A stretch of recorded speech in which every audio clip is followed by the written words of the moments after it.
যদি কেউ আজীবন অবিবাহিত বা চিরাকুমার থাকতে চায়, ইসলাম এ ব্যাপারে কি বলে?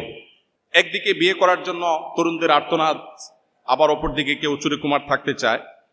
ইসলাম চিরকুমার থাকার এই সিদ্ধান্তকে খুব বেশি অ্যাপ্রিসিয়েট করে না। এটাই হলো ইমামদের সবচেয়ে সঠিক এবং সবচেয়ে গ্রহণযোগ্য মত। কোন স্কলার, কোন ইমাম বলেছেন কেউ যদি পুরো জীবন আল্লাহর জন্য সঁপে দিতে চায় এবং সে বিবাহ না করতে চায়, সেটা অ্যাপ্রিসিয়েট যোগ্য। বাট এটা মেজরিটি যে ইমামরা আছেন পৃথিবীতে তাদের মত না। তাদের মত হলো একজন মুসলমান তিনি বৈরাগ্যতা অবলম্বন করবেন না।